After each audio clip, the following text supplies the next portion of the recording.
সুখ শান্তি যদি চান অলওয়েজ পড়বেন আলহামদুলিল্লাহ। কে পড়বেন? টাকা যার বেশি টেনশন তার বেশি। সাধারণত টাকা যার বেশি রোগ তার বেশি, টাকা যার বেশি শান্তি তার কম। আপনি খোঁজ নিয়ে দেখেন, 1000 কোটি টাকার মালিক, ঘরে শান্তি নাই, স্ত্রীর সাথে মনোমালিন্য, স্ত্রী যায় একদিকে উনি যায় আরেকদিকে, পোলায় কই যায় পোলায় নিজেও জানে না। মেয়ের মানুষের আছে যত বেশি তার চাই তত বেশি। শেখ সাদি রহিমাহুল্লাহ, ইরানের বিখ্যাত কবি, বালাগাল উলা বিকামালিহি কাশাফাদ দুজা বিজামালিহি, এই কবিতা লিখে বিখ্যাত হয়েছিলেন। তো ওনার একটা সময় আর্থিক দৈন্যতা যাচ্ছিল, টাকা পয়সা ছিল না, ফলে পায়ে দেওয়ার মতো জুতা ছিল না। কি ছিল না? জুতা ছিল না। তো খুব আফসোস করে একদিন মনে মনে আল্লাহরে বলে, আল্লাহ আমি এত বড় কবি, আমার পায়ে দেওয়ার মতো জুতা নাই। আহা, আফসোস করে ঘর থেকে বের হয়েছে, বের হয়ে দেখে এক ভিক্ষুক ভিক্ষা করে, ওই ভিক্ষুকের 2টা পাই নাই। ভিক্ষুকের 2টা, আর কবি সাহেবের কি নাই? জুতা নাই।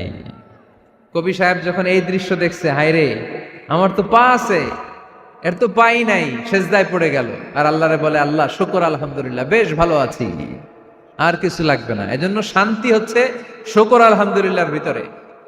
শান্তি কিসের ভিতরে? শুকর আলহামদুলিল্লাহর ভিতরে। এজন্য আওয়াজ করে পড়েন আলহামদুলিল্লাহ।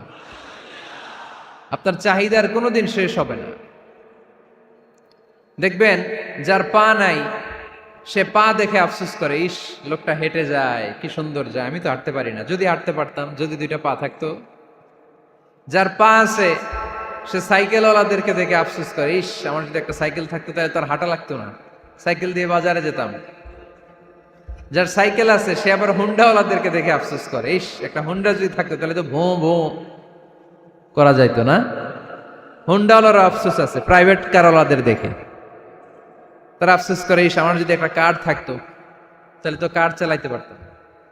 যাদের প্রাইভেট কার এদেরও আফসোস আছে, ইস আমার যদি একটা হেলিকপ্টার যদি থাকতো তাহলে তো উড়াল মারতে পারতাম, ঠিক কিনা?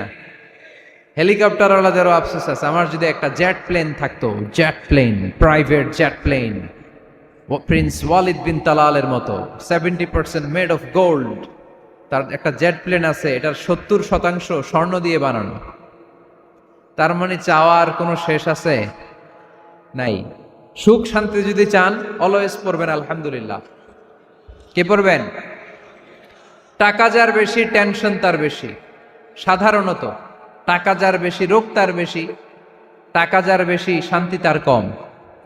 আপনি খোঁজ নিয়ে দেখেন, 1000 কোটি টাকার মালিক, ঘরে শান্তি নাই, স্ত্রীর সাথে মনোমালিন্য, স্ত্রী যায় একদিকে উনি যায় আরেকদিকে, পোলায় কই যায় পোলায় নিজেও জানে না, মেয়ের অবস্থা খারাপ, আরেক ছেলের সাথে হাঁটে। তো এই হচ্ছে এদের লাইফস্টাইল। সবাই না, আল্লাহওয়ালা যারা তারা ভিন্ন।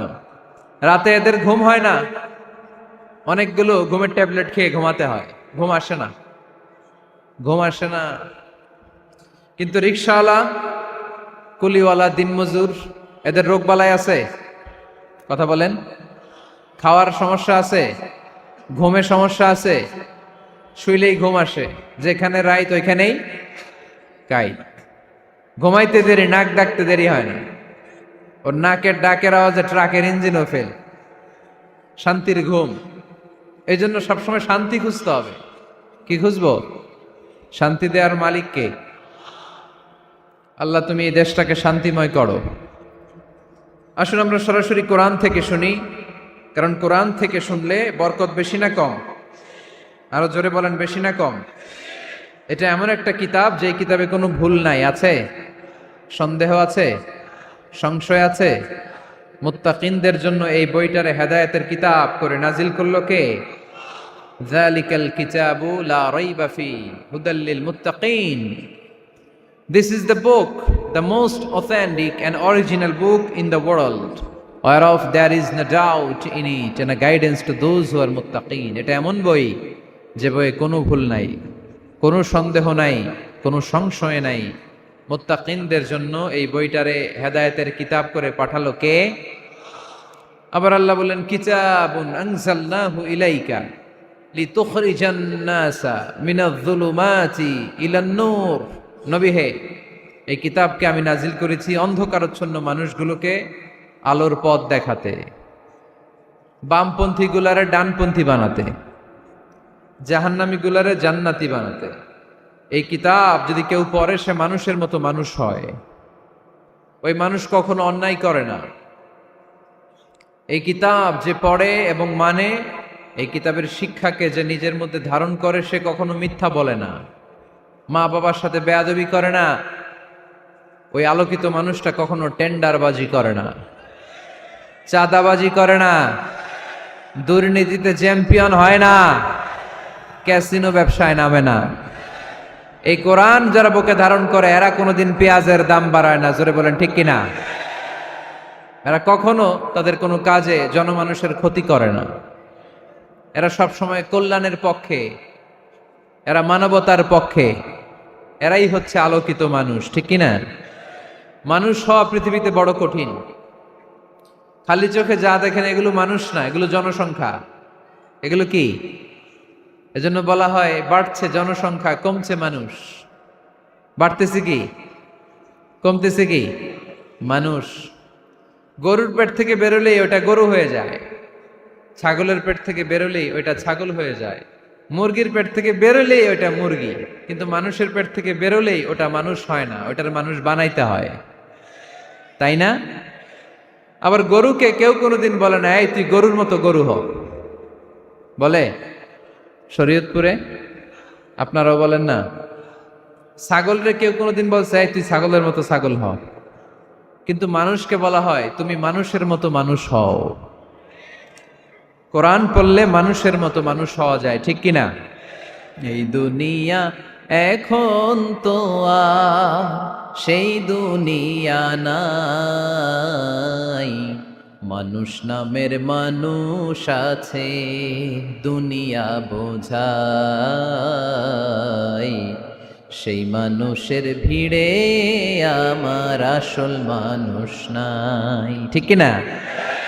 আসল মানুষের বড় অভাব, মানুষের মতো মানুষ খুঁজে পাওয়া দুষ্কর। এই কোরআন এসেছে আমাদেরকে মানুষের মতো মানুষ বানাতে।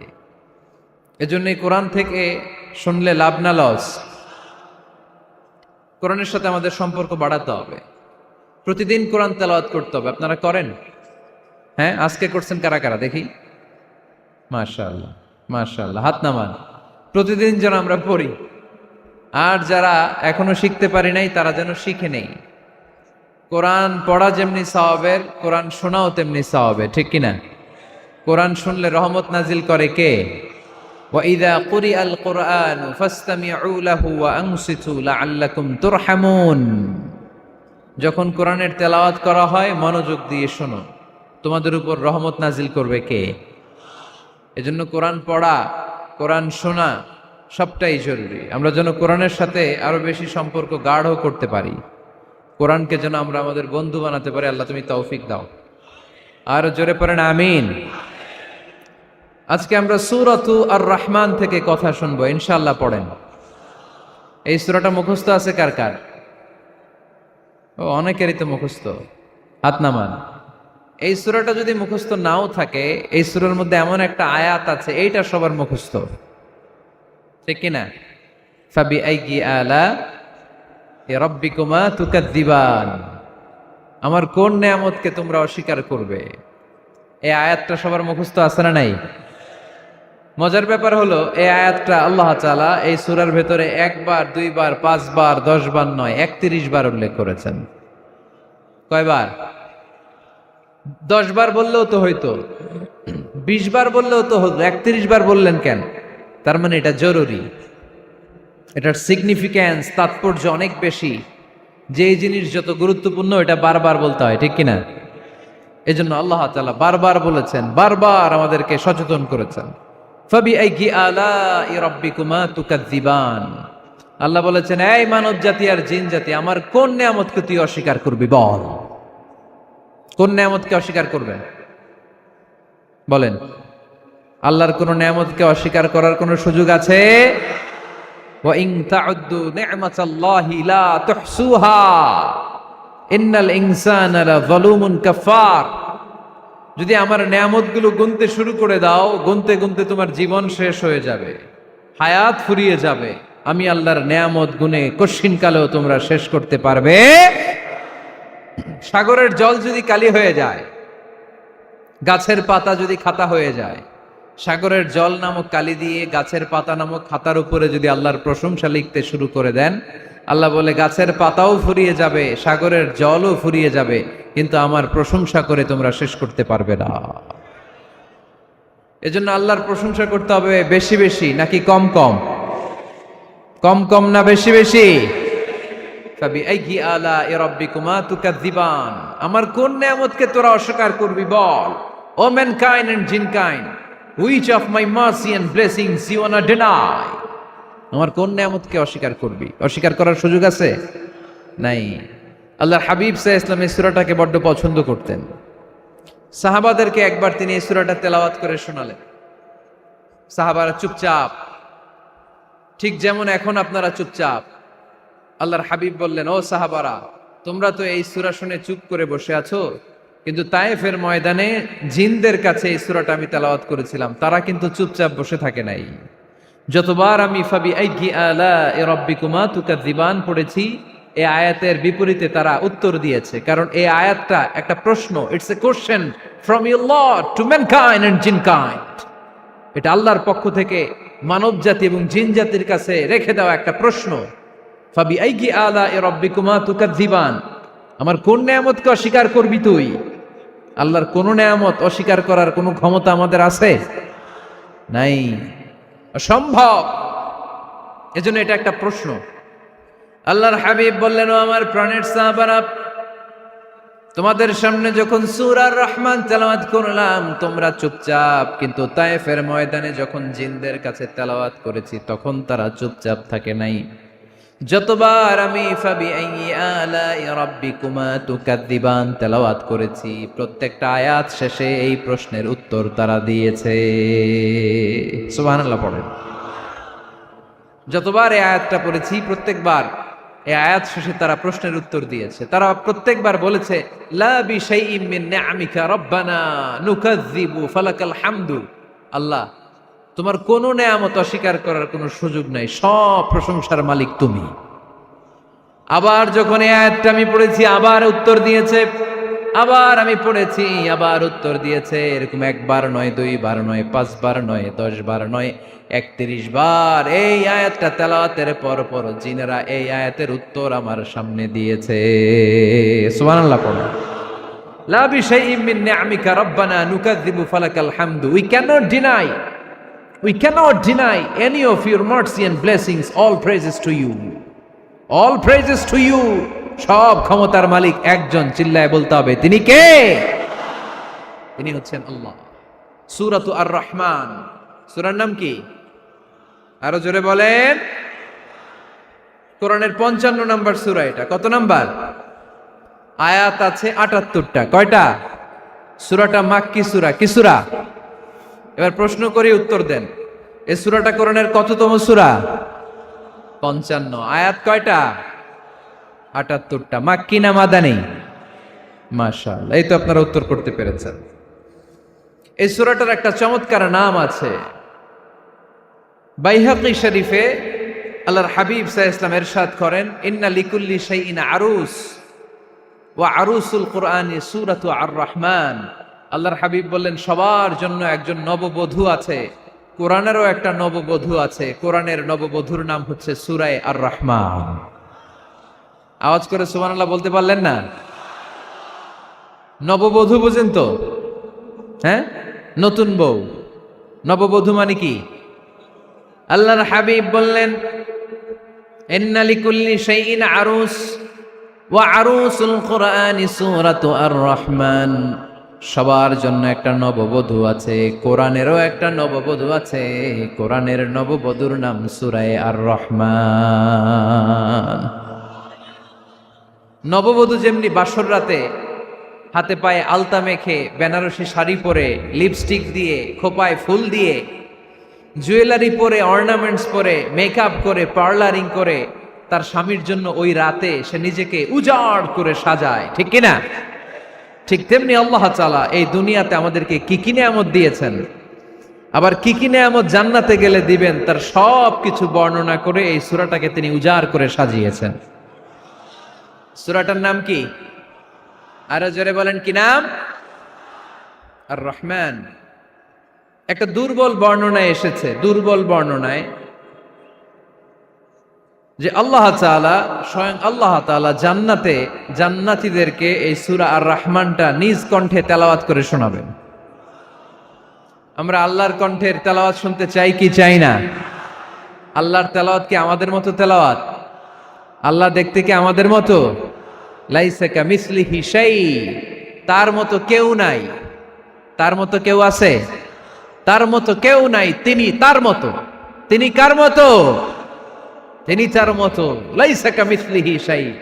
জান্নাতীরা যখন জান্নাতে ঢুকবে, আল্লাহ তাআলা প্রশ্ন করবেন, ও জান্নাতীরা, এই কোরআনে যত নাজ নেয়ামতের বর্ণনা দিয়েছিলাম তার সবগুলো কি তোমরা পাই টু পাই বুঝে পেয়েছো? জান্নাতীরা বলবে পেয়েছি।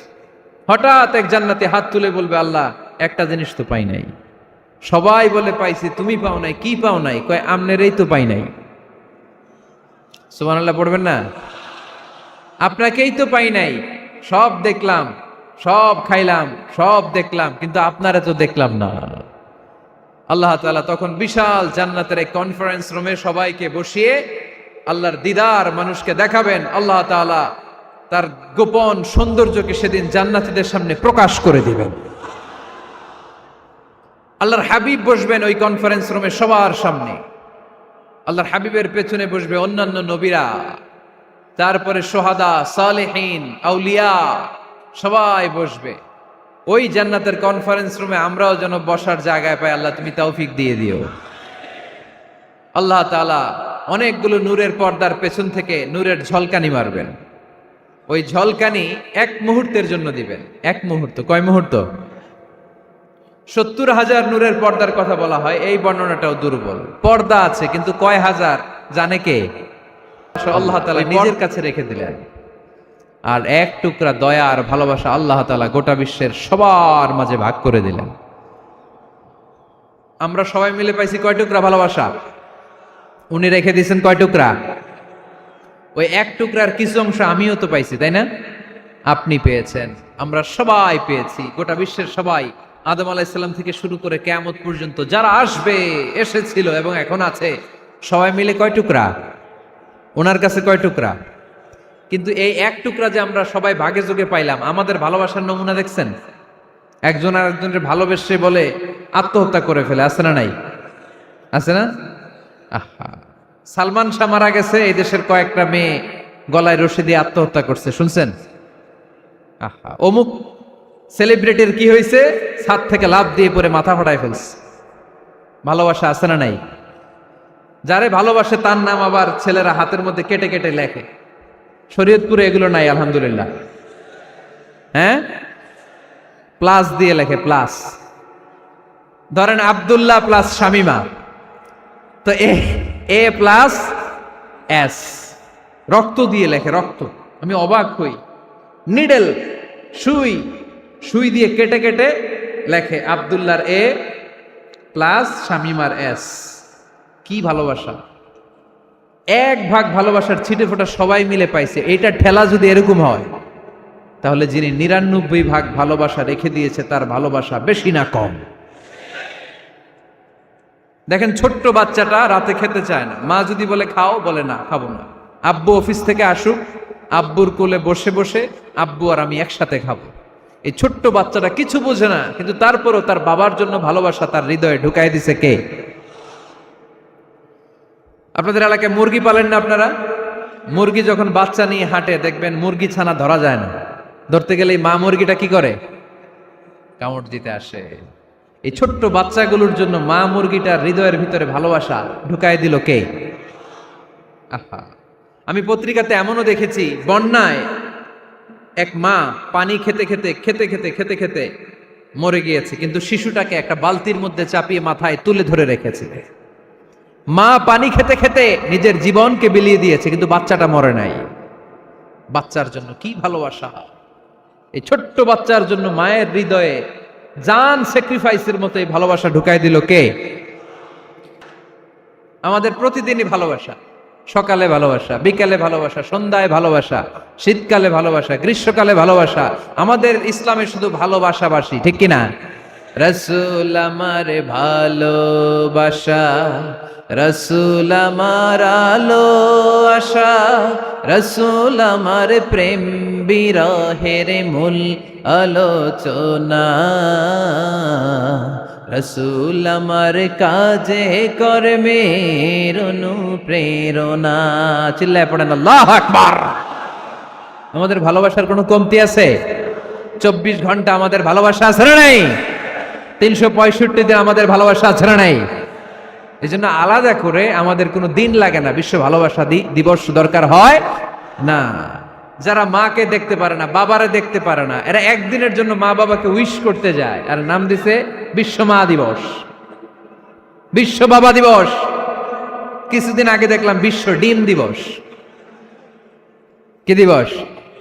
আমি কি মিথ্যা বললাম? ছিল একটা বিশ্ব ডিম দিবস।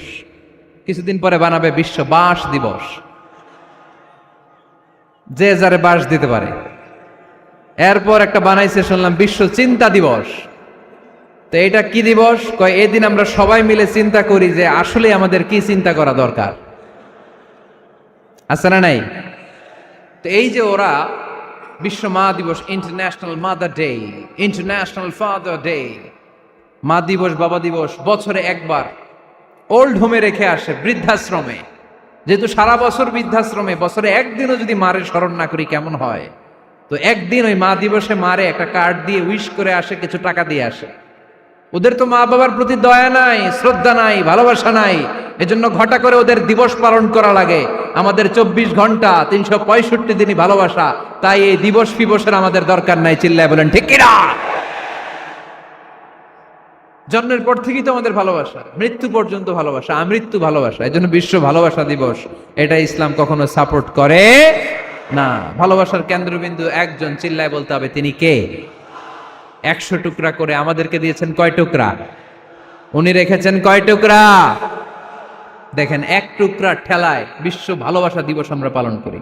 ভালোবাসার গান, ভালোবাসার নাটক, ভালোবাসার ফিল্ম, ভালোবাসার কবিতা, অভাব নাই। কত ভালোবাসার স্টোরি আপনারা জানেন, এত ভালোবাসা। কিন্তু সবাই মিলে ভালোবাসার এক অংশ আমরা ভাগে যোগে পেয়েছি।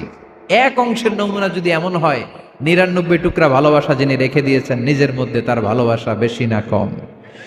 চিল্লায় বলেন বেশি না কম? এজন্য আমরা আল্লাহর ভালোবাসার ভিখারি, আমরা আল্লাহ তাআলার রহমতের ভিখারি। আল্লাহর রহমত ছাড়া কেউ কোনোদিন জান্নাতে যেতে পারবে? কোনোদিন নিজের আমল নিয়ে বড়াই করবেন না। আপনারা কি ভাবেন যে আপনার আমল দিয়ে আপনি জান্নাতে যাবেন? শরীয়তপুরের আজকের এই প্যান্ডেলে যারা বসে আছেন, কার এরকম ভরসা আছে যে হুজুর আমি এত আমল করেছি, আমার আমলের বদৌলতে আমি জান্নাতে ঢুকবো? কে কে আছেন দেখি আল্লাহর ওলি? আছে এরকম কোন আল্লাহর ওলি? হ্যাঁ, আছে? নাই। আল্লাহর হাবিব বললেন, আল্লাহর রহমত ছাড়া, ভালোবাসা ছাড়া কেউ কোনোদিন জান্নাতে ঢুকতে পারবে? আম্মা জান আয়েশা বললেন, ইয়া রাসূলুল্লাহ আপনিও না? আল্লাহর হাবিব বললেন, না আমিও না, তবে আল্লাহর রহমত তার দয়া সেদিন আমাকে ঘিরে রাখবে। মান নুকিশা উযিবা, যার হিসাব আল্লাহ সেদিন চাইবেন সে ধরা খেয়ে যাবে। সব সময় আল্লাহর কাছে এই দোয়াটা যেন আমরা করি, আল্লাহ কিয়ামতের দিন তুমি আমার হিসাব নিও না, আল্লাহ তুমি আমার বিচার বসিও না, আল্লাহ তুমি দয়া করে আমারে মাফ করে দিও। আল্লাহ যার বিচার করবেন ও জাহান্নামে যাবে, আর যার বিচার করবেন না সে জান্নাতে যাবে।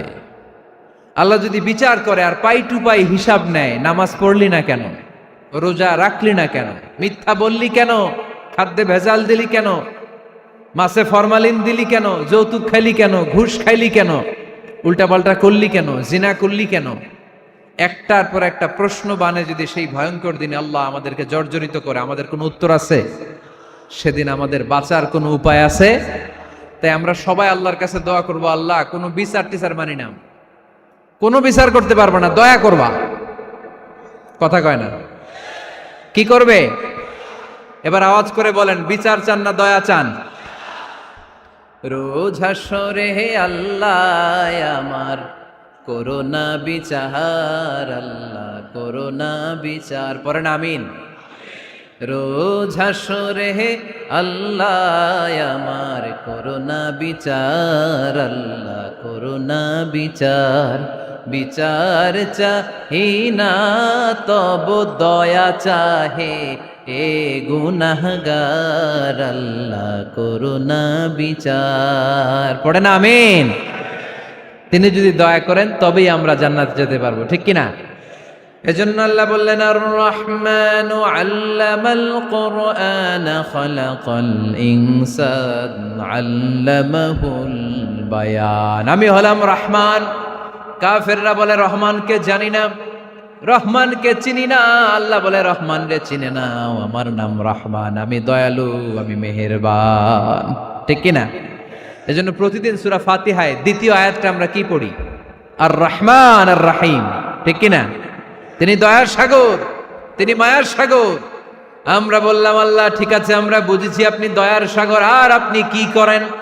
দ্বিতীয় আয়াতে আল্লাহ বললেন আল্লামাল কোরআন, আমি কোরআন শিক্ষা দেই। শুধু দয়ার সাগর হয়ে আমি আল্লাহ বসে থাকি নাই, তোমাদের হেদায়েতের জন্য আমি কোরআন নাজিল করে দিয়েছি। আল্লামাল কোরআন, আমি কোরআন শিক্ষা দেই। আমাদেরকে কোরআন শিখিয়েছে কে? বিশ্বনবীকে কোরআন শিখিয়েছে কে? আল্লাহ। এজন্য দুনিয়াতেও যারা কোরআন শিখায় তাদের মর্যাদা বাড়ায় দেয় কে? বাংলার জমিনে যারা কোরআন শরীফ শিখায় এদের মর্যাদা সবচেয়ে কম, এদের বেতন সবচেয়ে কম, এরা সমাজে সবচেয়ে বেশি অবহেলিত, ঠিক কিনা? তা আল্লাহর কাছে এরা সবচেয়ে বেশি সম্মানিত। আল্লাহর হাবিব বললেন খায়রুকুম মান তাআল্লামাল কুরআন ওয়া আল্লামাহু, তোমাদের মধ্যে আল্লাহ তাআলার কাছে সবচাইতে প্রিয় শ্রেষ্ঠ ওই মানুষটা যে নিজে কোরআন পড়ে আবার অন্যরে পড়ায় দেয়। সুবহানাল্লাহ পড়েন। আপনি যদি কাউরে শুধু সূরা ফাতিহাটা শিখান, কোন সূরা? সূরা ফাতিহাটা যদি শিখায় দেন, সে যতদিন সূরা ফাতিহা তেলাওয়াত করবে ওই তার তেলাওয়াতের একটা পার্সেন্টেজ সওয়াব আপনার আমলনামায় আছে না নাই? সে যদি আবার আরেকজনের শিখায়, ওই লোক যদি আবার আরেকজনের শিখায় দেয়, এরকম যতজনকে তারা শিখাবে প্রত্যেকের তেলাওয়াতের একটা পার্সেন্টেজ সওয়াব আপনার আমলনামায় ঢুকায় দিবে কে? এজন্য কোরআন নিজেও শিখবো, অন্যকেও শেখাবো। রাজি আছেন তো? আপনাদের এখানে মসজিদে কোরআন শিক্ষার আসর আছে নাকি? হ্যাঁ, এই যে বাড়ির পাশে যে একটা মসজিদ দেখলাম, কোরআন শিখায়। কিবার শিখায়? প্রতিদিন। কে শিখায়? ইমাম সাহেব। বেতন টেতন দেন তো? কত দেন? 1 লক্ষ মাসে? 5-6 হাজার? বলে কি? এক একটা ইমামের কমসে কম 1 লক্ষ টাকা বেতন হওয়া দরকার, ঠিক কিনা? না খেয়ে না পড়ে অল্পতে তুষ্ট থেকে যারা শুকরিয়া করে এরা আমাদের আইম্মাতুল মাসাজিদ, মসজিদের ইমামরা, মসজিদের মুয়াজ্জিনরা। এক একটা মসজিদের মুয়াজ্জিনের গলা হবে এরকম বিশাল উঁচু। কিয়ামতের ময়দানে সবাই আমরা এর দিকে তাকায় থাকবো, কিরে ভাই তোর গলা উঁচু কেন? সে বলবে আমার এই গলা দিয়ে প্রতিদিন 5 বার আমি আজান দিয়েছি। কিয়ামতের ময়দানে ঠিকই সম্মানিত, দুনিয়ায় আমরা চিনলাম না ওনাদেরকে। এজন্য কোরআন শিক্ষার আসর জন্য আমরা গড়ে তুলি। তালিমুল কোরআন প্রজেক্ট লাগবে, শিশুদের কোরআন শিক্ষার আসর, নারীদের কোরআন শিক্ষার আসর, বয়স্কদের কোরআন শিক্ষার আসর। আমরা কোরআন শিখে মরতে চাই, কোরআন জেনে মরতে চাই। No excuse will be granted that day. সেদিন আল্লাহ কোনো এক্সকিউজ গ্রহণ করবে না। সব পারো, হিন্দি তো ঠিকই কইতে পারো, হিন্দিতে কথা কইতে পারে না ছেলেপেলেরা? হিন্দি সিনেমা এমন দেখা দেখে হিন্দিতে কথা কইতে পারে। তো হিন্দি ভাষা বুঝতে পারলে, শিখতে পারলে আরবি পারলা না কেন? কোনো এক্সকিউজ, ওজর, আপত্তি সেদিন আল্লাহ গ্রহণ করবে না। শরীয়তপুরের ভাইরা, আসুন আমরা কোরআন শিখি, আসুন আমরা কোরআন পড়ি। প্রতিদিন একটা আয়াত হলেও কমপক্ষে আমরা যেন কোরআনের অর্থ পড়ি, বঙ্গানুবাদ পড়ি। রাজি আছেন তো? আপনাদের স্মার্টফোন আছে কার কার হাতে দেখি?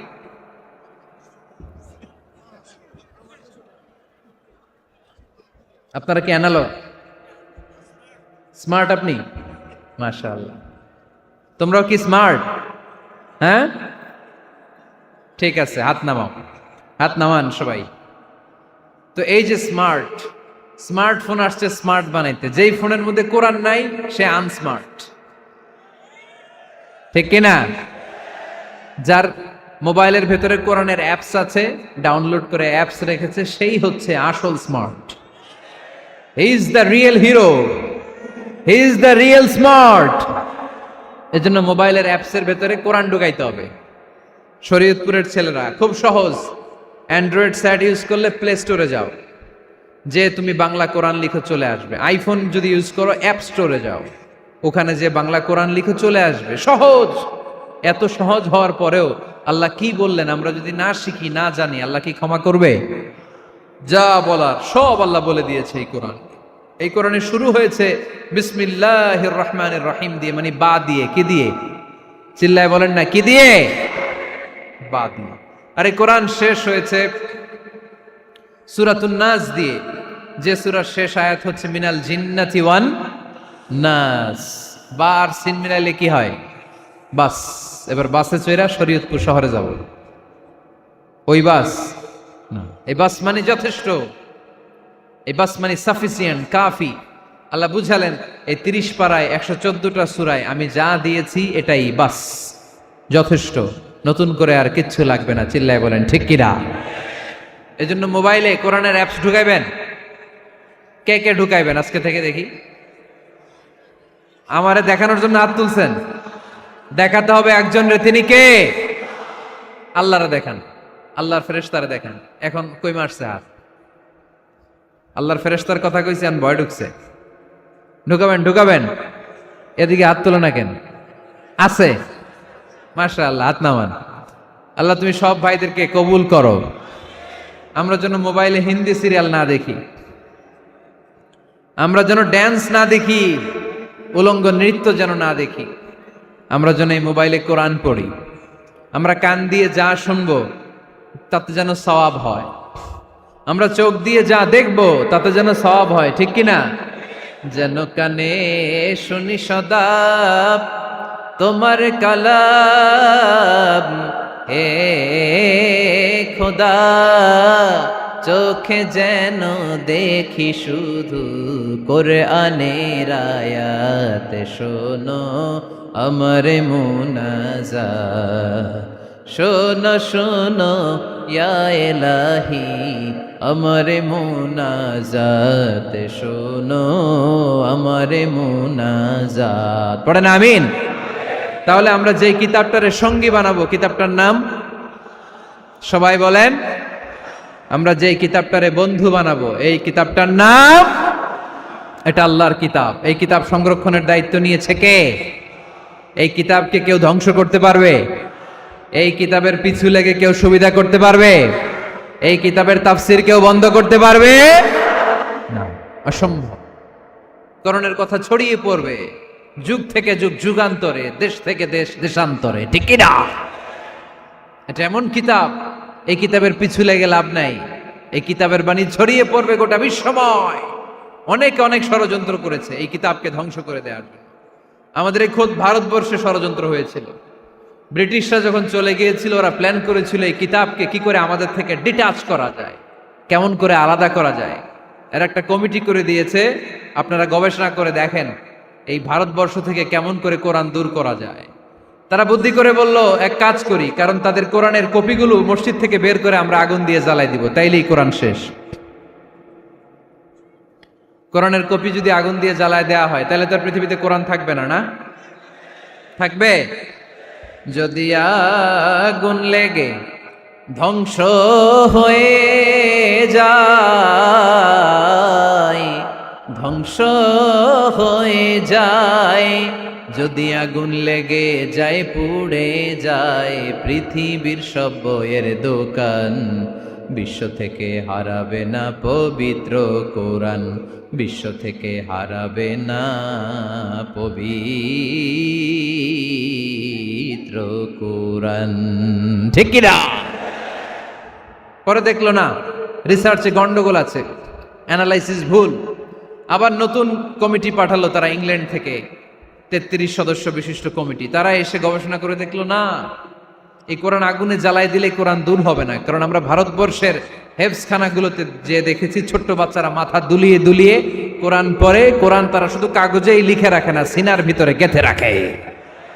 ওই কোরআন মুসলমানদেরকে শিখিয়েছে কে? সে আল্লাহ বললেন আর রহমানু আল্লামাল কুরআন খালাকাল ইনসান আল্লামাহুল বায়ান। আল্লাহ বললেন আমি মেহেরবান, আমি কোরআন শিখিয়েছি। আমরা বললাম আল্লাহ আর আপনি কি করেন? আল্লাহ বলেন খালাকাল ইনসান, আমি মানুষ বানিয়েছি। সুবহানাল্লাহ পড়েন। আমাদেরকে তৈরি করেছে কে? জোরে বলতে হবে কে? মানব সৃষ্টির তিনটা পদ্ধতি কোরআনে পাওয়া যায়। পদ্ধতি নাম্বার 1, বাবাও নাই মাও নাই। এই পদ্ধতিতে আল্লাহ কাকে বানাইছে বলেন? আদম আর হাওয়া আলাইহিস সালাম, এদের বাবা মা ছিল। 2 নম্বর পদ্ধতি হচ্ছে মা আছে কিন্তু বাবা নাই। এই পদ্ধতিতে আল্লাহ কাকে বানালেন? কি নাম? ঈসা আলাইহিস সালাম। 3 নম্বর পদ্ধতি হচ্ছে মাও আছে বাবাও আছে। এই পদ্ধতিতে আল্লাহ কাদেরকে বানিয়েছেন? আমাদেরকে বানিয়েছেন। তাহলে পদ্ধতি কয়টা? 3টা। আদম আলাইহিস সালামকে বানানোর পদ্ধতিও 3টা। প্রথমে আল্লাহ 3 ইন লাজিব এঁটেল মাটি নিলেন, তারপর নিলেন হামাইম মাসনুন কাদামাটি, তারপরে এটারে বানালেন ঠনঠনে শুকনো মাটি। সাইয়েদনা আদম আলাইহিস সালামের অবয়ব তৈরি করলেন 60 হাত লম্বা করে। সাইয়েদনা আদম আলাইহিস সালামকে যখন আল্লাহ বানিয়েছেন কয় হাত লম্বা? সহিহ বুখারীর বর্ণনা, লাম্মা খালাকাল্লাহু আদামা ওয়া কানা তুলুহু 60 যিরাআন। আল্লাহ তাআলা যখন আদম আলাইহিস সালামকে বানালেন 60 হাত বা 60 গজ লম্বা করে বানালেন। আপনারাও যারা জান্নাতে যাবেন 60 হাত লম্বা হয়ে জান্নাতে ঢুকবেন। কয় হাত লম্বা? সুবহানাল্লাহ পড়বেন না? আদম আলাইহিস সালামকে বানালেন। আবার মায়ের পেটে যে আমরা বড় হলাম, এখানেও আমাদের 3টা ক্যাটাগরি, 3টা ধাপে তিনি আমাদেরকে বানালেন। মায়ের পেটে 9 মাস কি করছিলেন মনে আছে আপনাদের? শরীয়তপুরের ভাইরা মনে নাই কেন? হ্যাঁ, আমাদের কারোরই মনে নাই, ঠিক কিনা? এই 6 মাস 8 মাস কই যে ছিলাম, কোথায় ছিলাম আমরা মনে করতে পারি না। স্মৃতির পাতা হাতড়িয়ে যত পিছনে যায় আর বলতে থাকি। মনে আছে ছোটবেলার কথা? মনে নাই। আমরা সবাই কিন্তু এত বড় ছিলাম না ভাই, ছোট্ট ছিলাম, ছোট্ট। মায়ের জরায়ুর দেয়ালের মধ্যে লেপ্টে ছিলাম। নুতফা, আলাকা, মুদগা, sperm drop, blood clot and the little flesh. ছোট্ট নাপাক পানি ছিলাম। ওইটারে আল্লাহ বড় করতে আরম্ভ করলেন। বড় করতে করতে রক্তপিণ্ড বানালেন। রক্তপিণ্ড থেকে আল্লাহ গোশতপিণ্ড বানালেন। আমরা প্রত্যেকেই এরকম একটা গোশতের টুকরা ছিলাম। এটার ভিতরে আল্লাহ কঙ্কাল ঢুকালেন, আমার স্কেলিটন, আমার কঙ্কালটা, আমার অবয়বটা ঢুকালেন। তারপরে আবার গোশত দিয়ে প্যাকেট করলেন, তার উপরে আবার চামড়ার প্যাকেট পড়ায় দিলেন। পড়েন সুবহানাল্লাহ। এরপরে 9 মাস পরে এই পৃথিবীর বুকে স্মুথলি আমাকে আসার সুযোগ দিলেন কে? একথাই আল্লাহ সূরা আল মুমিনুনে বললেন, ওয়ালাকাদ খালাকনাল ইনসানা মিন সুলালাতিন মিন তিন সুম্মা জাআলনাহু নুতফাতান ফি ক্বারারিম মাকিন ثم خلقنا النطفة علقة فخلقنا العلقة مضغة فخلقنا المضغة عظاما فكسونا العظام لحما ثم أنشأناه خلقا آخر فتبارك الله أحسن الخالقين। পড়েন আল্লাহু আকবার। আপনারা উঠতেছেন কেন? উঠছেন কে কে দেখি? আপনার চেহারাটা দেখেন আমাকে। ওয়াশরুমে যাওয়ার জন্য অনেক আগ থেকে বসে আছেন বোধহয়, না? আসর থেকে, দুপুর 3টা থেকে। আল্লাহু আকবার, আল্লাহু আকবার। তাহলে দোয়া করে দেই। আর না না না না, ঠিক হবে না, কষ্ট হচ্ছে, আমি বুঝতে পারতেছি। আরো কয়েক মিনিট শুনবেন? পড়েন পড়েন, লিল্লাহে তাকবীর, লিল্লাহে তাকবীর, লিল্লাহে তাকবীর। মায়ের পেটে আমাদেরকে তৈরি করলো কে? আল্লাহ। 10 মাস আমাদেরকে খাবার দিল কে?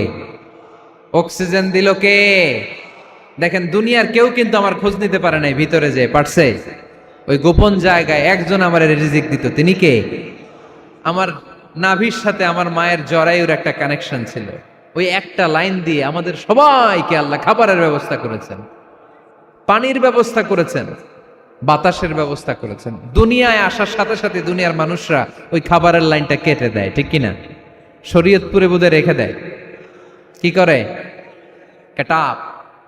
দেখবেন সিজার করার পরে বাচ্চাদেরকে বের করে কেচি দিয়ে যারা সিজার করে ডাক্তাররা কি করে?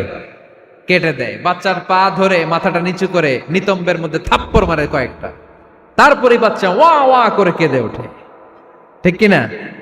আমরা আমাদের কানে শুনি ওয়া ওয়া, আসলে সে আল্লাহর কাছে কেঁদে কেঁদে ফরিয়াদ জানায়, বলে আল্লাহ 9 মাস 10 মাস মায়ের পেটের ভেতরে ছিলাম, কেউ তো খোঁজ খবর নিল না, তুমিই তো আমার এই নাভির সাথে মায়ের জরায়ুর একটা লাইন দিয়ে ওই এক লাইনে খাবার, এক লাইনে পানি, এক লাইনে বাতাস ঢুকিয়েছো। 9টা মাস এই খাবারের লাইন আমার ঠিকঠাক ছিল, আমার টেনশন ছিল না। কিন্তু দুনিয়ার বুকে আসার সাথে সাথেই, এদের সাথে আমার কি শত্রুতা আমি জানি না, আসার সাথে সাথে আমার খাবারের লাইনটা কেটে দিস। আল্লাহ একটা মাত্র খাবারের লাইন ছিল, মানুষগুলো কেটে দিল। আমি এখন কি খাবো? আমি এখন যাব কই? আল্লাহ বলে কাঁদিস না, 8 মাস যেমনি খাওয়াইছি এখনো খাওয়াবো। সুবহানাল্লাহ পড়েন। খাবারের একটা লাইন ছিল, কেটে দিয়েছে। ওই একটার বিপরীতে তোর মায়ের বুকের ভেতরে এখন খাবারের 2টা লাইনের ব্যবস্থা করে দিলাম। খালাকাল ইনসান, তিনি মানুষ বানিয়েছেন, মানুষের যা দরকার তার ব্যবস্থাও করে দিয়েছেন। চিল্লায় বলেন ঠিক কিনা? এজন্য আল্লাহ বললেন আর রহমানু আল্লামাল কুরআন খালাকাল ইনসানা আল্লামাহুল বায়ান। আমি মেহেরবান, আমি তোমাদের কোরআন শিখিয়েছি, আমি মানুষ তৈরি করেছি, আমি তোমাদেরকে ভাষা শিক্ষা দিয়েছি। সুবহানাল্লাহ পড়েন। আল্লামাহুল বায়ান, আমি তোমাদেরকে বয়ান শিখিয়েছি। এই যে আমরা বয়ান করি, আমাদের যে ভাষা, এই ভাষা কার দান? আমাদের বাংলা ভাষা কার দান? পৃথিবীতে অনেক ভাষা আছে, একটা ভাষার প্রকাশভঙ্গির সাথে আরেকটার মিল নাই, একটার প্রকাশভঙ্গির সাথে আরেকটার মিল নাই। চাইনিজরা চাইনিজ ভাষায় কথা বললে ইংরেজরা কিচ্ছু বুঝে না, ইংরেজরা বললে আরবরা বুঝে না, আরবরা বললে মালায়রা বুঝে না, মারায়রা বললে আফ্রিকানরা বুঝে না। সুবহানাল্লাহ পড়েন। আমি অনেক দিন দেশের বাইরে থাকি, 10 বছরেরও বেশি আমি পড়াশোনা করি, এখনো পিএইচডি করি। তো মিশরে যখন আমি পড়াশোনা করতাম তখন দেখতাম এক এক ভাষায় এক একজন কথা বলে। আমরা বাঙালিরা যদি কোনো কথা বলে হাসাহাসি করি, হেসে হেসে আমরা কুটি কুটি হয়ে যাচ্ছি, মরে যাচ্ছি, কিন্তু ওরা হাসে না, বিদেশিরা, ওরা বোঝে নাই তো। আবার ওরা যখন কথা বলে হাসে, আমরা কিছুই বুঝি না। সুবহানাল্লাহ পড়বেন না? ওইটা বাদ দেন, আমাদের বাংলাদেশে আসেন, আমাদের বাংলাদেশে এক এক জেলার সাথে আরেক জেলার ভাষার ভিন্নতা আছে না নাই? সুবহানাল্লাহ পড়বেন না? ঢাকার ভাষার সাথে ফরিদপুরের ভাষার অমিল, সিলেটের অনেক অমিল, চট্টগ্রামের অমিল আছে না নাই? সবচেয়ে বেশি অমিল সিলেটে আর চট্টগ্রামে, ঠিক কিনা? ওনাদের ভাষাগুলো এমন, শুনলে বুঝার উপায় নেই যেটা বাংলা ভাষা না অন্য ভাষা, কিন্তু প্রত্যেক আঞ্চলিকতায় একটা মাধুর্যতা আছে না নাই? আল্লাহ পাক এই কোরআনের মধ্যে আঞ্চলিকতার দাম দিলেন। হিশাম বিন হাকিম বিন হিজাম কোরআন থেকে তেলাওয়াত করতে শুরু করলেন। এই তেলাওয়াত শুনে সাইয়েদনা ওমরে ফারুক ওনার ঘাড় ধরে টেনে বিশ্বনবীর কাছে নিয়ে আসলেন। ওমরে ফারুক বললেন, ইয়া রাসূলুল্লাহ, দেখেন হিশাম বিন হাজিম কেমন করে কোরআন পড়ে, দেখেন ভিন্নভাবে কোরআন পড়ে। আপনি শিখাইছেন একভাবে, ও পড়ে আরেকভাবে, ওর বিচার করেন। আসলে আরেকভাবে পড়ে নাই, অন্য আঞ্চলিকতায় পড়েছে। যেমন আমরা পড়ি ওয়াদ-দুহা ওয়াল-লাইলি ইযা মা ওয়াদ্দাআকা রাব্বুকা ওয়া মা ক্বালা ওয়ালাল আখিরাতু খায়রুল লাকা মিনাল উলা। কিন্তু কোরআনের আরেকটা লাহজা বা আরেকটা পড়ার পদ্ধতি আছে, যেখানে ওনারা পড়ে ওয়াদ-দুহা ওয়াল-লাইলি ইযা সাজা মা ওয়াদ্দাআকা রাব্বুকা ওয়া মা ক্বালা। সুবহানাল্লাহ পড়বেন না? হাশিম বিন হিকাম এরকম বাঁকা করে পড়ছিলেন। ওমরে ফারুক এই বাঁকাটা শিখেন নাই, উনি শিখছিলেন সোজা। ওমরে ফারুক আবার সোজা সাপটা পছন্দ করতেন। সুবহানাল্লাহ পড়েন। বিশ্বনবী বললেন, হিশাম বিন হিজামকে তুমি ছাড়ো। বললেন, হিশাম তুমি কিভাবে পড়েছো? হিশাম বলে, আমি এইভাবে পড়েছি। বিশ্বনবী বললেন, হাকাযা উনজিলাত, এভাবেও নাজিল হয়েছে, সমস্যা নাই। ওমর তুমি কিভাবে পড়েছো? ওমর বললেন, আমি তো এইভাবে শিখেছি। বিশ্বনবী বললেন, এভাবেও নাজিল হয়েছে, সমস্যা নাই। উনজিলাল কুরআনু আলা সাবআতি আহরুফ ফাকরাউ মা তায়াসসারা মিনহু। আরবি ভাষা একটা, কিন্তু এর মধ্যে আঞ্চলিকতা আছে 7টা। এই 7টা আঞ্চলিকতা দিয়ে কোরআন নাজিল করেছে কে? এজন্য আঞ্চলিকতার মর্যাদা আল্লাহ কোরআনেও দিলেন। এজন্য বললেন আর রহমানু আল্লামাল কোরআন খালাকাল ইনসান আল্লামাহুল বায়ান। আমি মেহেরবান, আমি কোরআন শিখালাম, আমি মানুষ বানালাম, আমি তোমাদেরকে ভাষা শিখালাম। সুবহানাল্লাহ পড়েন।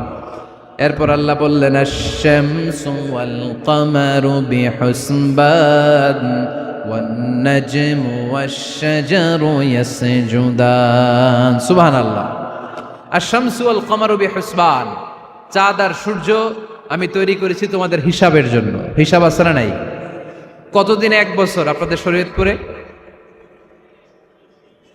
হ্যাঁ, 365 দিন। এটা তো সোলার ইয়ারের হিসাব বললেন, মানে সৌর বৎসর। আর চান্দ্র বৎসরে 354 বা 55 দিন। তাহলে এই সূর্য আর চাঁদ, চাঁদ আর সূর্যকে আল্লাহ এই মহাবিশ্বে দিয়েছেন হিসাবের জন্য, ঠিক কিনা?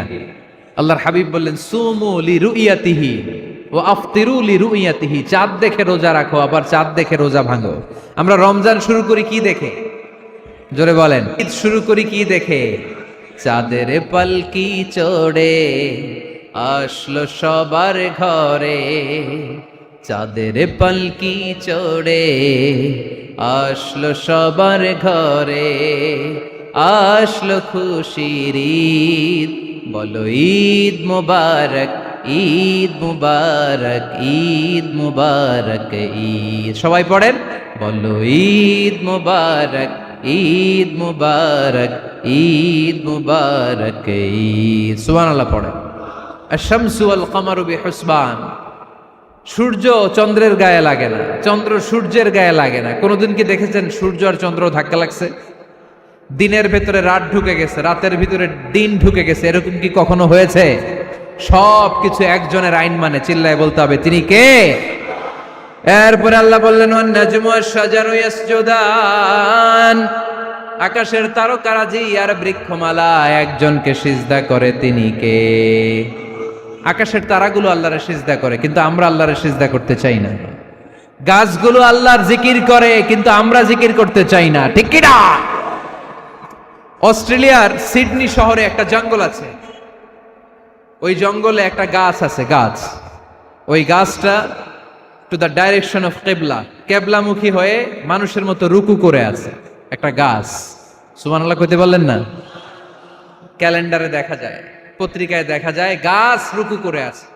আমরা রুকু করি না, আমরা সিজদা করি না। কিয়ামতের দিন আল্লাহ বলবে আমারে সিজদা দিয়ে দেখা। আপনারা যারা নামাজ পড়েছেন, সিজদা দিয়েছেন, তারা আল্লাহু আকবার বলে সিজদায় লুটিয়ে পড়বেন। আর যারা নামাজ পড়ে নাই, তারা শত চেষ্টা করেও তাদের পিঠকে বাঁকা করতে পারবে না। এজন্য 5 ওয়াক্ত সালাত জামাতের সাথে পড়ার দরকার আছে না নাই? আজকের এই মাহফিলটা তখনই সফল হবে যখন আমরা এই ওয়াদা করতে পারবো যে জীবনে কোনোদিন নামাজ ছাড়বো। এই ওয়াদা করা যাবে? সবাই করতে পারবেন? কার সাথে? আমার সাথে ওয়াদা করবেন। কার সাথে? হাত তুলে আল্লাহরে দেখান, আওয়াজ করে আল্লাহরে ডাকেন, বলেন হে আল্লাহ। আরো জোরে একটা ডাক দেন, পড়েন আল্লাহ। হাত তুলে ওয়াদা করলাম 5 ওয়াক্ত সালাত জামাতের সাথে আদায় করার চেষ্টা করব, তুমি তৌফিক দাও, আমিন। আরো জোরে আমিন। সূরা আর রহমানের শিক্ষা হচ্ছে যে সব সময় আমরা ভরসা রাখবো একজনের উপর, তিনি কে? আমাদের গুনাহ যত বড়ই হোক, আল্লাহর দয়া তার চাইতে বড়। সূরা আর রহমানের শিক্ষা হচ্ছে আমাদের পাপ, অন্যায়, গুনাহ যত বড় হোক না কেন, আল্লাহর দয়া তার চাইতেও বড়, ঠিক কিনা? এজন্য নিরাশ হবেন না, হতাশ হবেন না। আপনি যত পাপ করেন না কেন, অনুতপ্ত হলে ওযু করে এসে জায়নামাজটা বিছিয়ে 2 রাকাত নামাজ পড়েন, পাপের কথাগুলো স্মরণ করেন, ক্ষমা চান, চাওয়ার মতো চাইলে সব গুনাহ মাফ করে দিবে কে? আল্লাহ আমাদের সবাইকে কথাগুলো বুঝার ও আমল করার তৌফিক দান করুক। আমরা পড়ি আমিন। ওই পর্দা সরিয়ে আল্লাহ তাআলা সৌন্দর্যের বা নূরের ঝলকানির এক আলোকচ্ছটা জান্নাতীদের সামনে তুলে ধরবেন এক মুহূর্তের জন্য। কয় মুহূর্ত? আলোকচ্ছটা দিয়েই আবার নাই, আবার সরায় ফেলবেন। ওই এক মুহূর্ত দেখে জান্নাতীরা পাগল হয়ে যাবে। অপলক নেত্রে তাকিয়ে থাকবে, এইভাবে চোখের পলক ফেলবে না, চোখ মেলে তাকিয়ে আছে। কিন্তু সামনে কিন্তু আল্লাহর নূর আর নাই, কারণ ওইটা আসছিল কয় মুহূর্তের জন্য? এক মুহূর্ত পরে নাই। কিন্তু কি যে দেখলাম, কত সুন্দর! কোটি কোটি বছর এরকম অপলক নেত্রে জান্নাতীরা তাকিয়ে থাকবে। ইন্নাল্লাহা জামিলুন ইউহিব্বুল জামাল, আল্লাহ নিজে সুন্দর, সৌন্দর্যকে পছন্দ করেন। আল্লাহর চাইতে সুন্দর কিছু হতে পারে? চিল্লায় বলেন পারে? পৃথিবী সুন্দর, মানুষ সুন্দর, আসমান সুন্দর, জমিন সুন্দর, সুন্দরে সুন্দরে পাল্লা। জানি না কত সুন্দর তুমি আল্লাহ, জানি না কত সুন্দর তুমি আল্লাহ। সুবহানাল্লাহ পড়েন। আল্লাহ তাআলা তার সৌন্দর্যকে সেদিন জান্নাতীদের সামনে তুলে ধরলেন। এই সূরাটা নাজিলের একটা ব্যাকগ্রাউন্ড আছে। আল্লাহর হাবিব সাল্লাল্লাহু আলাইহি সাল্লাম মক্কার জমিনে কাফিরদেরকে দাওয়াত দিতে লাগলেন, আল্লাহর ইবাদত করো, আল্লাহর জিকির করো, আল্লাহর প্রশংসা করো। এরকম দাওয়াত দিতে দিতে কিছুদিন পরে বিষ্ণু ইসলাম বলতে শুরু করলেন, রহমানের ইবাদত করো, রহমানের জিকির করো, রহমানের পায়ে সেজদায় লুটিয়ে পড়ো। তখন কাফেররা প্রশ্ন শুরু করে দিল, মুহাম্মদ এতদিন বলতা আল্লাহ, এখন কইতেছ রহমানের কথা, আসলে কোনটা? আল্লাহরে তো আমরা চিনি, রহমানরে তো আমরা চিনি না। আল্লাহর দাওয়াত দিচ্ছ, আল্লাহর গুণগান গাইছো, আল্লাহকে আমরা চিনি জানি, কিন্তু রহমানটা আবার কে? সে আবার কবে আসলো, কোত্থেকে আসলো, কবে থেকে আছে, কতদিন থাকবে? রহমানরে তো আমরা চিনি না। ওরা রহমান চিনে না। এজন্য আল্লাহ তাআলা রহমানকে চিনায় দেওয়ার জন্য আর রহমান নামে একটা সূরা নাজিল করে দিলেন। وَإِذَا قِيلَ لَهُمُ اسْجُدُوا لِلرَّحْمَنِ قَالُوا وَمَا الرَّحْمَنُ, যখন তাদেরকে বিশ্বনবী বললেন রহমানের পায়ে সেজদা দাও, রহমানের জন্য সেজদায় লুটিয়ে পড়ো, ক্বালু আমার রহমান, তারা বলল রহমানটা আবার কে? রহমান কে? আল্লাহ চিনি, রহমানরে তো চিনি না। এখন রহমানকে এটা চিনানোর দরকার আছে না নাই? রহমানকে এটা চিনানোর জন্য আল্লাহ তাআলা আর রহমান নামে কোরআনে একটা সূরা নাজিল করলেন। চিল্লায় পড়েন আল্লাহু আকবার। কাফেরদেরকে জানানোর জন্য রব্বুল আলামিন সূরাত আর রহমান নাজিল করলেন আর বললেন, আর রহমান আল্লামাল কুরআন খলাকাল ইনসান আল্লামাহুল বায়ান। দয়াময় রহমান শেখালেন কোরআন, বানালেন ইনসান, শেখালেন বায়ান। দয়াময় রহমান শেখালেন কোরআন, বানালেন ইনসান, শেখালেন বায়ান। দয়াময় রহমান শেখালেন কোরআন, বানালেন ইনসান, শেখালেন বায়ান। দয়াময় রহমান শেখালেন কোরআন, বানালেন ইনসান, শেখালেন বায়ান। আল্লাহু আকবার। আল্লাহ বলেন রহমানকে চিনো না? আর রহমান আল্লামাল কোরআন খলাকাল ইনসান আল্লামাহুল বায়ান। আমি হলাম রহমান, আমি দয়াময়, আমি মেহেরবান। আমার দয়ার কোনো শেষ নাই, আমার মায়ার কোনো শেষ নাই। আমার দয়া ভালোবাসা ছাড়া এই পৃথিবীতে কোনো কিছু হওয়া সম্ভব। ওয়াসিআত রাহমাতি কুল্লা শাই, সব জায়গায় আমার আল্লাহর রহমত আছে না নাই? আল্লাহর রহমত ছাড়া এক ফোঁটা বৃষ্টি আকাশ থেকে জমিনে ঝরে? আল্লাহর রহমত ছাড়া একটা গাছের পাতা মাটিতে পড়ে? আল্লাহর রহমত ছাড়া একটা শ্বাস আমরা ভেতরে ঢুকাতে পারি? আল্লাহর রহমত ছাড়া পৃথিবীতে কিচ্ছু সম্ভব না। চিল্লায় বলেন ঠিক কিনা? আমার আল্লাহর দয়া ভালোবাসা যে কত বেশি আমরা জানি না, আমরা জানি না। আরশের বুকে আল্লাহ বিশাল সাইনবোর্ডে লিখে রেখেছেন, সাবাকাত রাহমাতি গাদাবি, সাবাকাত রাহমাতি গাদাবি। এর মানে হচ্ছে আমার রাগের উপরে আমার দয়া বিজয় লাভ করেছে। সাবাকাত রাহমাতি গাদাবি, আমার রাগও আছে, আল্লাহর রাগ আছে না? আমার দয়াও আছে, আল্লাহর দয়া আছে না? আল্লাহ বললেন আমার রাগও আছে, আবার আমার দয়াও আছে, তবে জেনে রেখো আমার রাগের চেয়ে দয়া বেশি। আল্লাহর কোনটা বেশি? দয়া বেশি। আমাদের পাপ অন্যায় যত বড় হোক, মনে রাখবেন আল্লাহর দয়া তার চাইতেও বড়। নাকি ছোট? আপনি যত বড় পাপ করেন না কেন, আমাদের জন্য আল্লাহর পক্ষ থেকে দয়া আছে না নাই? বনি ইসরায়েলের এক লোক সিরিয়াল কিলার ছিল, খালি মার্ডার করতো, সিরিয়াল মার্ডার। একটা, দুইটা, তিনটা, 10টা, 5টা করতে করতে করতে করতে 99টা মার্ডার করেছে। কয়টা? এলাকায় আছে নাকি এরকম কেউ? 99টা মার্ডার। কল্পনা করা যায়? 99 জন মানুষকে সে নিজ হাতে হত্যা করেছে। 99 মার্ডার করার পরে তার মনে ভয় আসলো, হায় রে, না জানি আল্লাহ আমার সাথে কেমন আচরণ করে আখিরাতে।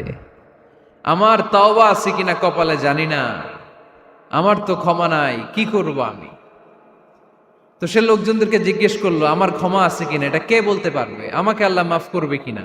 তারা সবাই বলল, এই এলাকায় এক আল্লাহর ওলি আছে, তার কাছে যাও।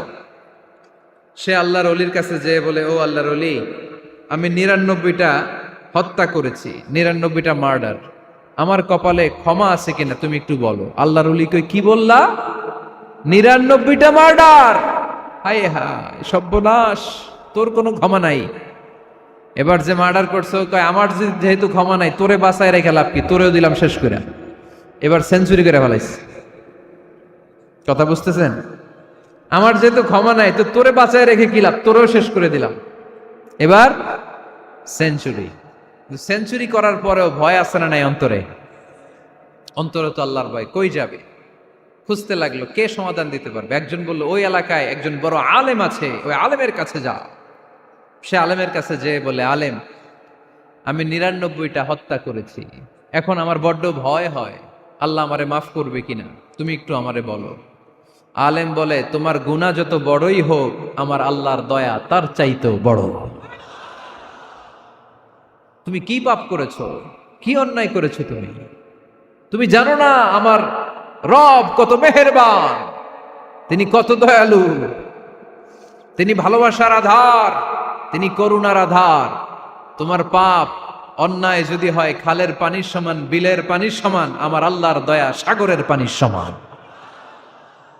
তোমার পাপ আর অন্যায় যদি হয় পাহাড়ের সমান, আমার আল্লাহর ভালোবাসার দয়া হচ্ছে আকাশের সমান। তুমি যদি তওবার মতো তওবা করতে পারো, ক্ষমার মতো ক্ষমা চাইতে পারো, চোখের পানি ছেড়ে, চোখের পানির বড় দাম, চোখের পানির মধ্যে বিশাল কারিশমা, এটা আল্লাহ খুব পছন্দ করে।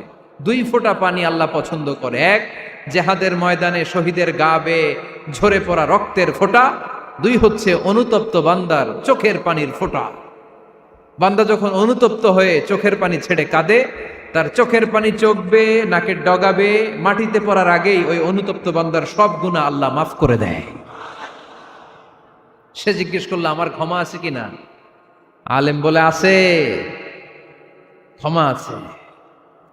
তওবার মতো তওবা কর, তাওবাতান নাসুহা, তওবার মতো তওবা করলে আল্লাহ ঠিকই মাফ করবে। সে এতটাই অনুতপ্ত হলো, এতটাই, সে আল্লাহর কাছে ক্ষমা চাইতে শুরু করলো।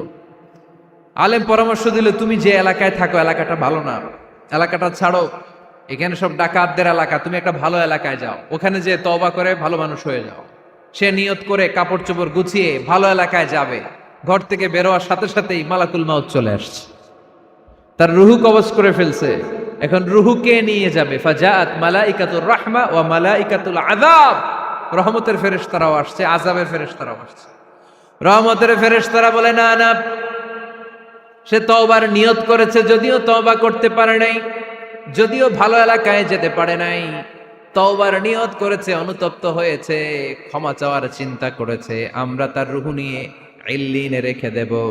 আযাবের ফেরেশতারা বলে, না না, 99টা হত্যা করার পরে আরো একটা হত্যা করে সেঞ্চুরি করেছে, এখনো তো ভালোভাবে তওবা করতে পারে নাই, তার রুহুটা নিয়ে আমরা সিজ্জিনের ভেতরে ঢুকায়ে দেব। 2 দল ফেরেশতার মারামারি, এ বলে আমরা নিব, এ বলে আমরা নিব। ঝগড়া আছে না নাই? আল্লাহ বললেন, রাখো রাখো, ঝগড়ার দরকার নেই। এক কাজ করো, যেখানে মারা গিয়েছে ওইখান থেকে ফিতা দিয়ে মাপতে শুরু করো। ভালো এলাকাটা যদি কাছে হয় জান্নাতের ফেরেশতারা নিবে, খারাপ এলাকা যদি কাছে হয় জাহান্নামের ফেরেশতারা নিবে। খারাপ এলাকা তো একেবারেই কাছে, ঘর থেকে বের হওয়ার সাথে সাথে মৃত্যু হয়েছে। আর ভালো এলাকা তো অনেক দূর। আল্লাহ জামিনটারে আদেশ দিলেন, জামিন এই অনুতপ্ত বান্দার জন্য তুই ভালো এলাকাটা কাছে চলে আয়। ভালো এলাকাটার জামিনটা তুই সংকুচিত হয়ে যা। যদিও ঘর থেকে বের হয়েছে একেবারে কাছে, খারাপ এলাকা হাজার হাজার মাইল দূরে চলে যা। ফিতা দিয়ে মাপ দিয়ে দেখে, সর্বনাশ, ভালো এলাকাটা তো একেবারেই কাছে, খারাপ এলাকাটা অনেক দূরে। আল্লাহর ফয়সালা অনুযায়ী রহমতের ফেরেশতারা তার রূহকে নিয়ে জান্নাতের ভেতরে ঢুকিয়ে দিয়েছে। 99টা হত্যা করার পরে আরো একটা হত্যা করে সেঞ্চুরি, 100টা খুন করছে। আপনি কয়টা করছেন? আমি কয়টা করছি? তো 100টা খুন করে যদি ও মাফ পেতে পারে আমার আল্লাহর কাছ থেকে, আমরা কি ক্ষমা পেতে পারি না? ওর পাপের কাছে আমাদের পাপ কি? কয় ওয়াক্ত নামাজ ছাড়ছেন আপনি? কয়টা মিথ্যা কথা বলছেন? কতবার ঘুষ খাইছেন? কত টাকা সুদে লাগাইছেন? কত অন্যায় করছেন? কত জুলুম করেছেন? মনে রাখবেন, আপনার পাপ, আপনার অন্যায়, আপনার জুলুম যত বড় হোক না কেন, আমার আল্লাহর দয়া তার চাইতেও বড়। এজন্য আল্লাহ নিজের পরিচয় দিয়ে বললেন, আর রহমানু আল্লামাল কুরআন খালাকাল ইনসান আল্লামাহুল বায়ান। আমি রহমান, আমি দয়ার সাগর। আমি কি? আল্লাহ তুমি দয়ার সাগর, রহমানুর রহিম।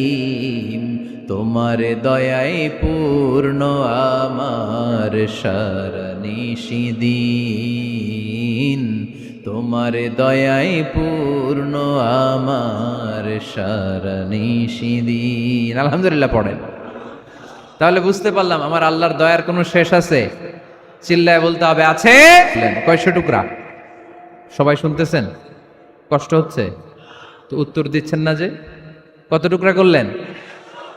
100 টুকরা করে 99 টুকরা দয়া ভালোবাসা আল্লাহ